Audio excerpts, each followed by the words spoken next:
El linaje de Head Start migratorio y estacional. Se dedica esta producción a todos los que han luchado por la igualdad y justicia social. El programa de desarrollo infantil conocido como Project Head Start fue lanzado en 1965 como parte de la guerra contra la pobreza del presidente Lyndon B. Johnson. Esta iniciativa social reconoció que la educación de primera niñez de alta calidad era un elemento fundamental en la eliminación de la pobreza generacional en Estados Unidos. 4 años más tarde, se desarrolló Head Start migratorio para enfrentar los desafíos únicos experimentados por las familias migratorias agrícolas. Sin embargo, este programa no se formó espontáneamente. Numerosos eventos políticos y sociales, tanto en México como en Estados Unidos, resultaron en el establecimiento del programa Head Start migratorio y estacional que conocemos hoy.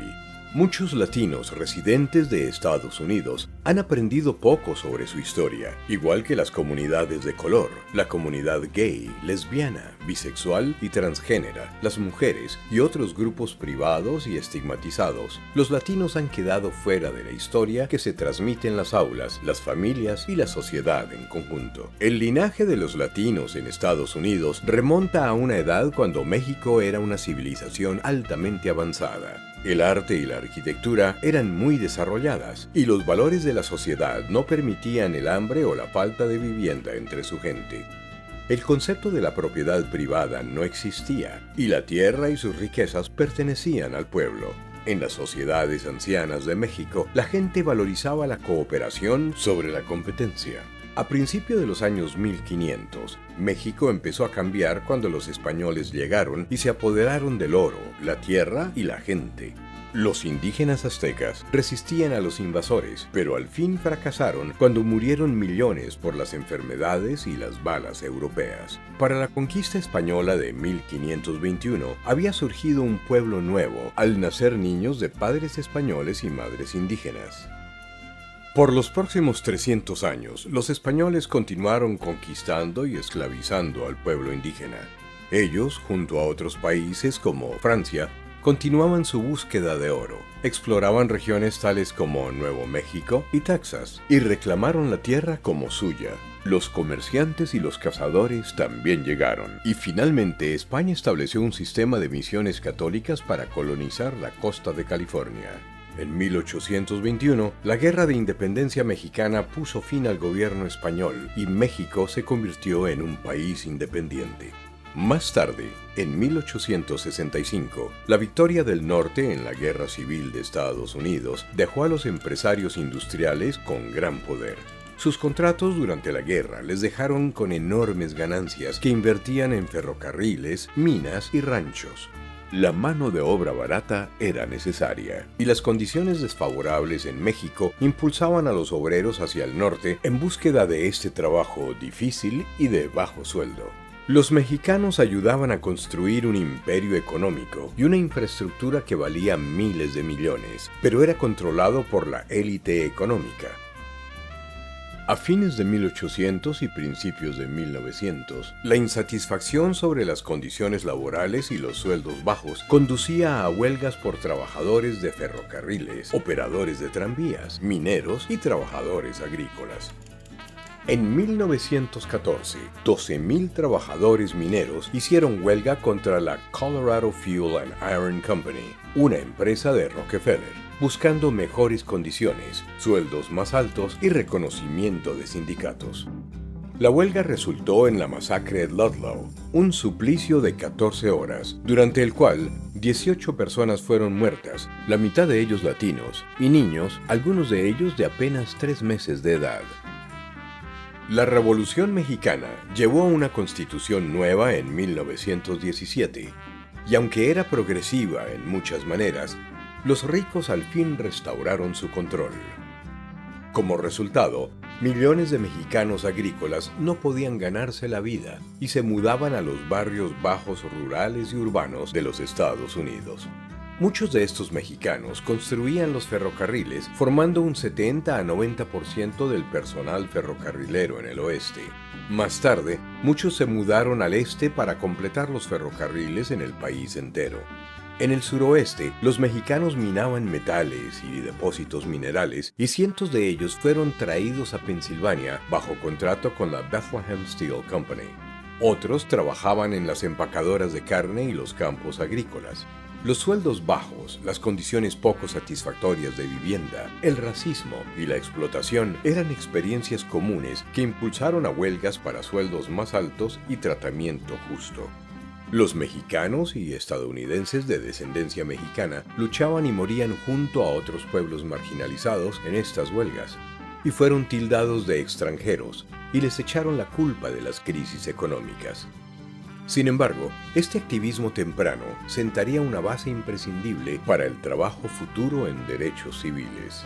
Durante la Gran Depresión de los años 20 y 30, el trabajo mexicano ya no era necesario debido al desempleo masivo, y los trabajadores, algunos de ellos ya ciudadanos estadounidenses, fueron deportados.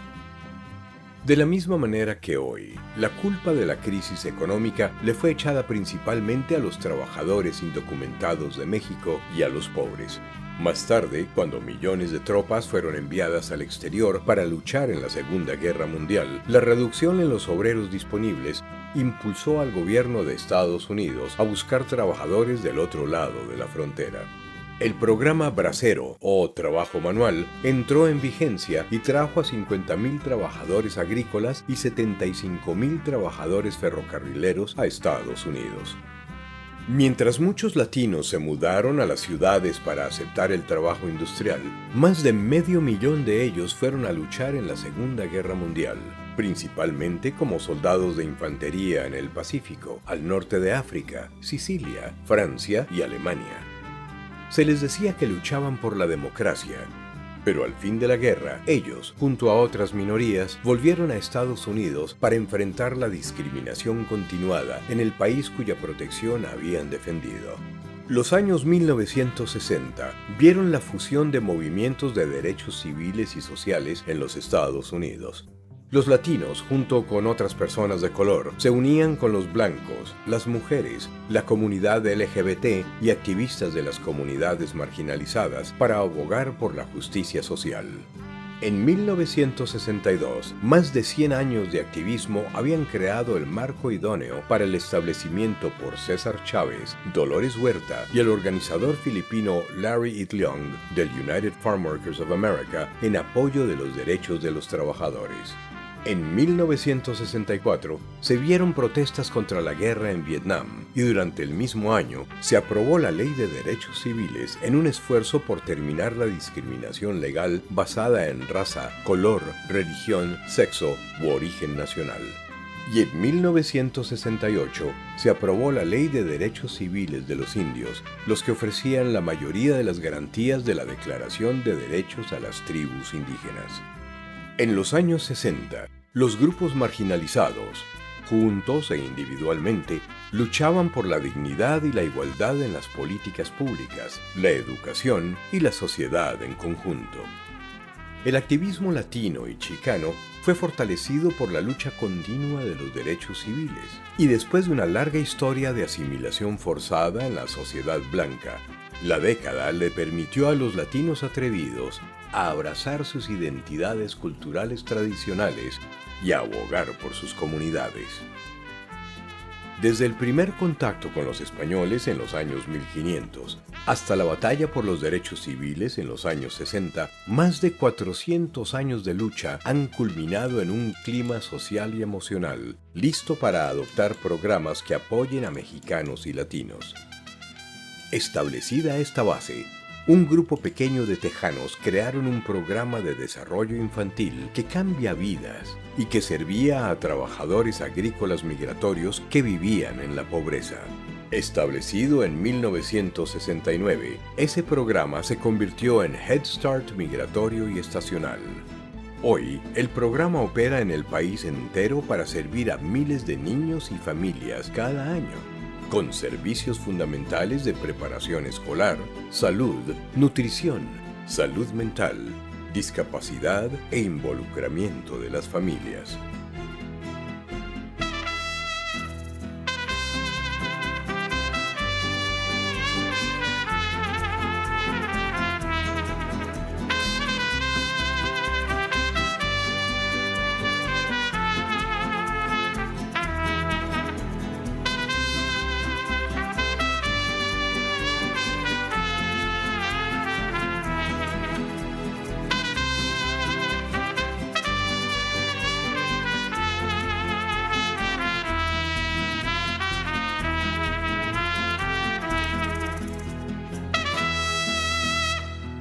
Se dedica esta producción a todos los que han luchado por la igualdad y justicia social.